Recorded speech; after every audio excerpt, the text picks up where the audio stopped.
то чим ми зацікавлені? Ми зацікавлені, я ж кажу, при сьогоднішніх про вибори можна даже при той же ситуации, что все населится удельничать в этих выборах, это можно забыть.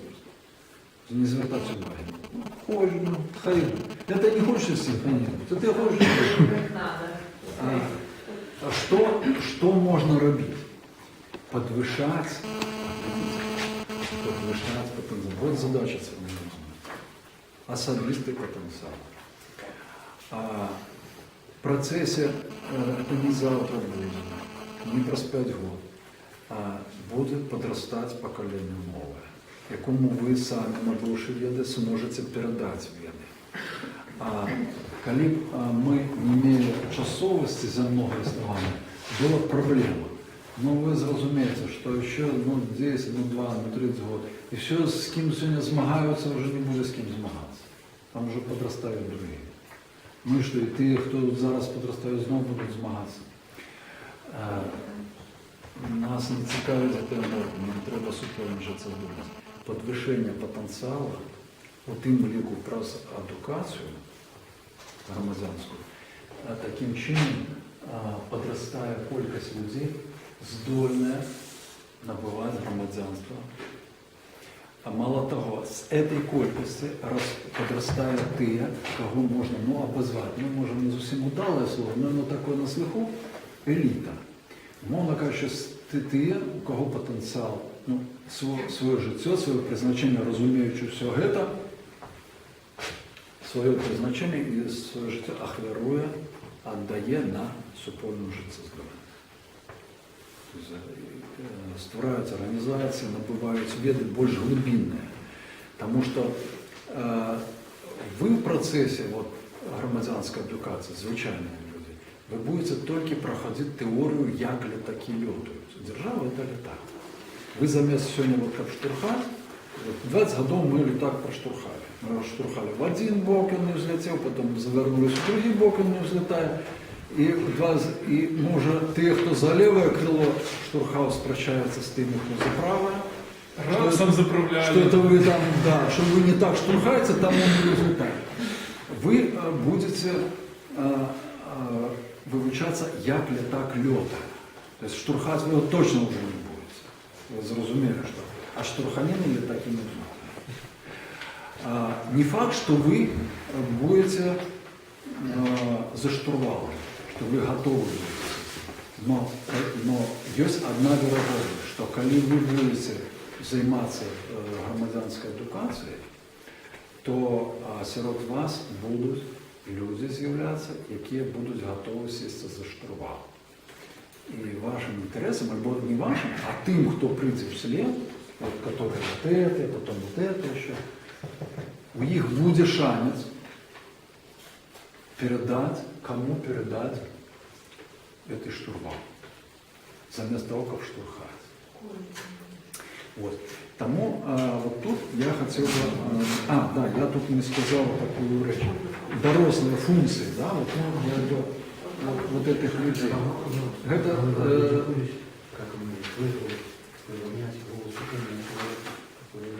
Вот, дорослые. Это забезпечение життєвої функції, репродуктивна функція, виховання. Кого? От виховання, да? Кого? Життєздольного чоловіка мотивовано на заховання процяг життя. Ми там виховуємо, насамперед, глядиш, синдром Барбі. Вот чтобы он вот так, причесочка ему, вот давайте, вот джинсики ему не подходят, он там еще ноги лет переставляет, но ему надо, вот. И он вырастает, растет, так, тина, и вот уже Барби. А отказности психика не витримує, розумієте? Вот. То есть виховання это мотивовано на заховання процяга життя. Едукація, передача необхідних і достаткових ведів для супольної життєздольності. Забезпечення життєдального, життєздольного соціального сирота. Вот за этим спинюсь трошки. У меня, скажем, человек, вот женщина приходит, и там есть возможность переговорить, она говорит, купила, ну там товарник, экран, дочці не подобається. Я кажу, скільки дочці? 20, 70, 30 років. Дочці не сподобалося, вона її екран купила. Уявляєте, да? Я кажу, а чому ви її купили? Нашу халяву. Да ні, нам можна, от хочеться, от же как лепше було. Как... А у людей, вот этих людей советского лагеря, сидит вот это вот один из симулякров, это жить для детей. Это, на самом деле, это такая симулякр, обманка, да? Вот они годував до усов, годують до бороди, татко, і люди от бігають за этим. Вони кажуть, ну хоч нечто. І от вони все туди. Ну насамрэч що, виростають Барбі, люди не здольні до відказності, не мають мотиваційних коштовностей, інтересу на заховання супольної життєздольності. А я не кажу, а нам не так от сакраментальна фраза, так а чим займатися? От правда, ну діти виросли, чим займатися? От скажіть. Жить не хочется. Так вот, функция дорослых людей, вот эти, которые еще духовно, интеллектуально, физиологично, так само заканчивается пустане, для их функции забеспечение життєдайного и життєздольного сироту. Для них вот все подросло, говорят, окей, годуйте, а мы больше життя на захование. Это научание, самому учиться, самому принимать удел у різних громадських організацій, партій, тобто працювати на те, як їм нічого, екран 100 років не треба, і на себе любий, ну це не подошов, на себе кожен день хай міняє. Но ви тільки про заховання супольної життєздольності, про створення системи держави, як життєздольної держави і життєдайної нації, ви можете покинути своїм нащадкам життєдайний осередок. Більше нічого. Машини, квартири, гроші вилітають, машини ржавіють, комп'ютер там чихнуть не успієте, він вже состарів, він вже нікому не треба. Розумієте? Нічого. От у людей було за Советского по 30 тисяч. Все, за тиждень нічого не осталось. Тиждень робив, а гроші собирав, де. Розумієте, ви можете тільки заховати для їх супольну життєздольну країну, життєдайну, заховавши потенціал супольний, і навчити їх, передати їм це відання. Все остальне можете не сумніватися. І вони навчаться, набудуть здольність до відказності, набудуть здольність до пошуку і прийняття рішення. Це єдине, що може, скажімо, не гарантувати, як нельзя казати. Єдине, що можна сподіватися, що вони заховають для своїх долей нащадків життєдайне от Україну. І знову ж ми підкреслюємо, не як самомету.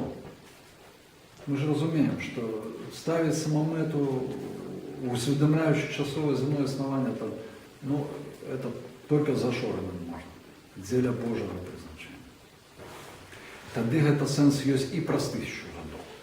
Озираємося в минуле, і ми це бачимо від наших предків.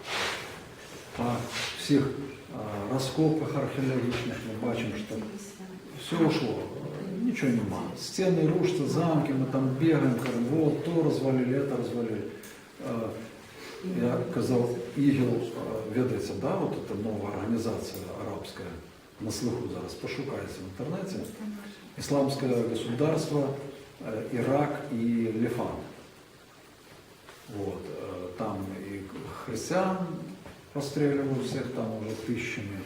Вот. Но недавно прошло, значит, до нашей эры, там больше 2000 год, помники культуры, ассирийской культуры. Оттуда, да? Вот. Все разбирают, валят, там, все просуют. Ніякої коштовності немає, нічого. Розумієте, стільки тисяч років, і от, будь ласка. В 2001 році прилетіли в Афгані з гармати там саму велику скульптуру Будди розстріляли. Ну чому? Не тому, що там вона замінала або на коштовність, але це було те, що давало сигнал, чим люди жили, там передавало, скажімо так, уроки. Ну, складно. Я думаю, що це особливе питання, але це цікаво, в якому стані люди знаходяться. Так? Я подозреваю, что там, конечно, вот такий період на голову чоловічу, що починається своеособливе блокування психіки, і в этом стані маргіналізується психіка вельми моцно. Вот в стані заблокованої психіки. Тобто, життя, все, що є, воно перестає, спиняє мати некую коштовність. Ну, просто знищається. Извините. Сейчас. Так, добре. Я зараз так, це перелічив. І два слова про щось хотіли ще А сказати. ви казали на питання, який приклад от,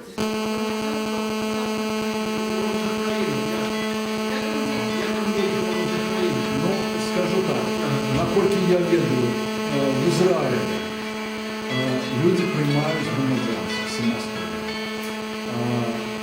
Наскільки я веду, у країнах, скажем, європейських, всі, хто там жадає туди переїхати, не набувають автоматично громадянство. Да? Я думаю, це так само вам відомо.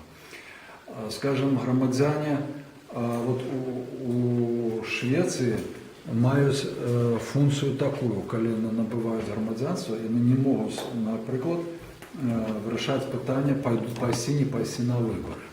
Тобто вони платять штраф, коли вони не платять на вибори. Це обов'язок. Ну, тебе хто-то не подав, поработай, ти громадянин, працюй, все. Рихтуйся, учи, рихтуйся, 5 років, 5 років пройшло, зворотна совість спрацювала, довготермінова. Вот. А оперативна. У Швейцарії, наскільки я веду, ну, там приклад приводиться, скажем, військових підготовки. Там всі громадяни 100% проходять військову підготовку. Зброя вдома у кожного. Півгодини всі вже зі зброєю в руках. Ну, як приклад приводиться одна з причин, чому Гітлер не нападав на Швейцарію. Кажуть, що там якби банки були, там сроки були, ну, кажуть, це дробезак. Що їх можна було брати і перевезти в Берлін. Ну, кажуть, одна з причин, чому фактично 100% громадян просто зброю у людей вдома, можете уявити. От сьогодні, скажіть у нас про питання, у громадян повинна бути зброя. Завтра в Беларуси не будет. Какая повинна быть свободная громадская. Вот. Ну, это вот про таке. Ну, наогул, я скажу так, наогул, я кидаю у нас в Фейсбуку, там посилки буває, можна почитати про різні погляди до цього питання громадянства. Но одно відовочно, но обмежувати людей не здольних до відказності про які оплати або ще, вот, що вони відмовляться, я б не став би. Ну, мое бачення, почему это уже не первый год, это про доброохотное набытие человеком громадянства. Вот. И с отповедными обов'язками. Это тема глибокая, можно особенно и треба особенно разбирать. То есть в процессе громадянской едукації это одна из тем, у яких, безумовно, треба разбираться. Это не так, что приехал лектор из Минска, там, оп, наговорил. Чему я вас и весь час закликаю. І хочу сказати, ось, чому я вже казав, чому от у нашій ситуації, повторю, що це про громадянську едукацію, які ми можемо задачі вирішати. Ми можемо зробити формування мотиваційних коштовностей інтересів, для заховання процесу супольного існування народу, для Божого призначення. Так? Тобто ми в процесі громадянської едукації ми формуємо здольність до пошуку, прийняття, реалізації інтересів і до відказності за їхні виники, свобод, до сприймання і оживлення зворотної сувязі. Ми формуємо навики користання влади як інструментом пошуку і прийняття і реалізації рішення, годування еліти. Тобто з цих громадян навчимо їх немного буде, але людей, які в які моменти здольні на себе брати вот эту функцію пошуку прийняття рішення. Хто ж дасть? Хто ж дасть? Не, продать это, мы даже не будем эту головку починать, потому что кто даст это питание, задает той, кто не буде нічого робити. Або не хоче, або зараз не соспів ще до того, щоб робити. Той, хто соспів, той не задає питання, хто дасть. Тому що от у дитячому саді ви приходите і кажете, Марія Івановна, можна я на горшок сяду? Хоча вже матки вже мокрі. Розумієте? А дорослый человек не бегая, пытается, вот, но это другое. Это я так утрирую. Сябры, я кольки часу скажите, и я хотел бы... Так, Ще світло. 17:30. будем сябры, а? Заканчивается. Ну, ничего, я думаю, до 6 мы укладемся. До 6. Точно? Думаю, да. Значить, господарство, два питання, коли дозволите. Яно у святлі вот гэтага всього, що ми сьогодні розглядали.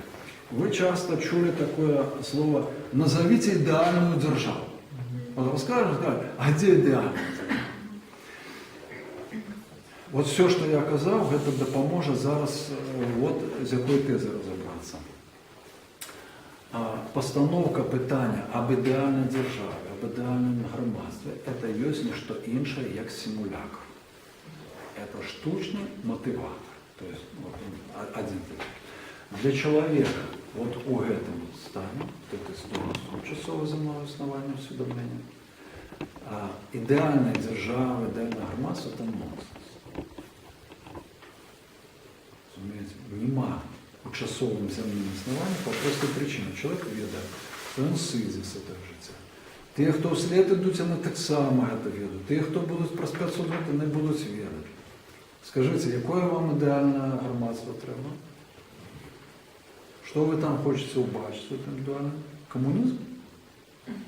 От кожного по здорності, от кожного по потребності. Розумієте, це нонсенс. Люди, які задають це питання, психологічно, підсвідомо, глибинно, кажуть, дай мені симулятор. Дай вот скажи что-нибудь. А вот помните еще такое, вот давайте какую-нибудь идею, чтобы нас всех объединало. Что это такое? Это вот подсведомо сидит такой симулятор. На самом деле, ніякого ідеального громадства немає. Ми можемо казати тільки про що? Життєздольну державу. Конечно, про життєздольну. А життєздольне визначається зворотною сув'язю, нашим супольним потенціалом. Поэтому і вся історія всіх країн, всіх держав, всіх народів показує. Це все шляхи, ідуть. Можна довго там розказувати, як вони йшли, на прикладах будь-якої держави. Но можна сьогодні сказати, до кінця 20-го століття, уже з середини, Перша, Друга Світова війна, заплативши таку ціну, такими жицями, люди свідомо або несвідомо почали виходити на що? На демократію. Демократія, як я казав, це нічого інше, як зворотна сув'язь. Тобто, так чи інакше, як вони вже вміють, ну ідеального, як тут сказати, де ідеально. От нам сьогодні кажуть, от сьогодні питання було, от як по-білоруську розмовляли всі, от давайте там. Ну, або чоловік каже, от, як це розмовляти? Ідеального не може бути. І ніхто з нас ідеально не буде розмовляти по-білоруськи. Ідеально, як я казав, як сам амбасадор шведський сказав, ви хочете не менше полості купала розмовляти. От коли так, тоді ви нормально, тоді ви будете розмовляти. Ну, це фанабер, це пиха, це ніякого дочинення немає до володання мови і розмови навіть. І заховання. А мова, я показую, мати розмовляє в народній мові, ще до народження. Психіка починає закладуватися 6 років. Вона вже закладує, формує у своєму дитятку, будучим чоловіку, а не дитятку, да, ще до літа, стрижень духовного пірща любові. От мова. Тому французам народжаються, німцям народжаються, а білорусам Становится. так и стать можно. Поэтому это вот один момент, как я хотел сказать, это про идеально, да, удушка, идеальная держава. Альбо идеально.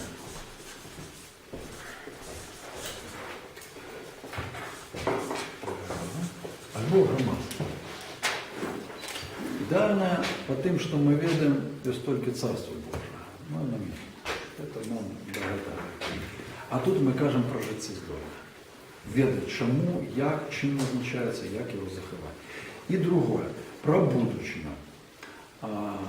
И другое, что я хотел, это то же самое. Это такие важные питания, но с увеком того, что я уже вам расповел сегодня, будущее. Вот, а что такое будущее? Вот давайте в будущем там будем, изробим. Что для человека вот, с этой здольностью будущего? Кто ее не ведает? Ну, все ведаем. Мы сегодня с вами собрались и ведаем. С 3-4 год человеку дадено ведать свое будущее. Тому ми не скажемо про питання, от як нав'язували большевики, ну це знову ж, це не зв'язано з ідеологією було. Это просто фантик був такий, ширма. А на самом речь сутності було у чим? Забезпечити систему життєзабезпечення за кошт інших. Тобто фактично рабство. Ось. А ми кажемо про будучину в осіку заховання життєздольності для Божого призначення. Чоловіка, який усвідомляє часовість, ви йому любую будучину розповідаєте. Любую. Який ведає це. Інша справа, що чоловік, який біжить за будучиною, це створення такого симулятора, тобто він каже, от я що буду робити, і він там малює, і він за гэтым не бачить то, що його далі чекає. Це така оболонка. І ще один момент можна засервити, чисто такий методичний. Дивіться, от некая задача або проблема. Ось ви. І ви хочете її вирішити. Ось мета рішення ваше, переодолення цієї стіни. От ви, некие діяння ви переодолите. Ви так ніколи не знайдете рішення. Коли ви будете от тут засерочуватися. Рішення знайдеться переодолення цієї проблеми тільки коли ви будете бачити ось тут його рішення. Отак. Умовно кажучи, що ми сьогодні робили з вами? Ми розібрали, що це проблема. Гляньте, от ви бачите, де-то я писав, що економічний кризис, да? Режим, тут супольна життєздольність. І ми могли б тут просто, то, що ви назираєте сьогодні звичайно, приїжджають, там, читаєте, кажуть, вот, давайте гетто, давайте то зробимо. Пройшовши все это, что мы с вами зробили? Видите, мы вот тут перешкоды, это вот все вот это, что я тут перелечил, вы их вот тут намалюете. Вот. Коли мы бачим все, что мы с вами разобрали, и кажем сегодня наша задача подвышение супольного потенциала, розновучання. А ефективне використання, коли будемо трансформувати вже свою супольну форму самоорганізації. Коли ми набудемо цю здольність. Для нас сьогодні задача, для чого ми це робимо? Набити здольність оживлять зворотну совість. Набити здольність брати на себе відповідальність, тобто становитися громадянами, брати на себе функції життєздольності. Ось цей статус. Дивіться, тут немає ніякого патріотизму. Я ж вам ніяких сьогодні ні ідей, ні лозунгів не сказав. Я вам тільки сказав, що ось, все у нас є, все дадено. Но я показав, чому ми цього не бачимо. В стані заблокованої психіки ми цього не бачимо. Коли ми, для цього нам треба цей стан міняти, балансування, сприймання вічності життя, коштовність. А це можливо тільки праз духовного пірища. Умовно кажучи, коли ви починаєте розмовляти, коли ви починаєте іншим людям, починаєте вчитися, зможете потлумачити, чому це є коштовністю, а не тому, що ми повинні гоноритися. Кажуть там, ой, ми самі круті, нам нема чим гоноритися. Це стан психіки заблокований. Люди розмовляють по-білоруську. Ви бачили шмат. поміж собою ворогують страшенно. Чому? Тому що стан заблокований психіки. Це недостатково. Ні один з цих складників духовного пірші не може бути самометом. Державність не може бути самометом. Незалежність не може бути самометом. Як тільки вони робляться самометою, вони у той же час перетворяються в симулякри. Механізми блокування психіки. Ви собі повісили і біжите. Но два чоловіка, які розмовляють на одній мові, але в стані заблокування психіки, вони ніколи не консолідуються. Консолідуватися можна тільки, коли у нас є коштовності, супольні коштовності, мотиваційні інтереси. І не стільки у земними словами, скільки поза нашими словами. Тобто, коли ми не для себе орієнтуємося, тому що от, тут ми нічого не зробимо. Вот это. А коли для нас важно заховання життєздольності для наших. Они не для того копьяной колбасы побольше ели. Или обжили и на крутых тачках катались на танцы. Разумеется. А копьяны могли так само набыть здольность, життєздольність і життєдальність і заховати його для Божого призначення. Коли це буде, ні одна з цих речей не стане самометом. І тоді все, що ми набуваємо це складники духовного пірища, усвідомлення вічності, збалансування психіки, для Божого призначення. Ніяк самометом. Те, що зв'язано з вічністю. Ось все, що я сьогодні так мог і поспів вам сказати. Будь ласка, які питання, ваші враження, ну і будемо по кресі закінчувати.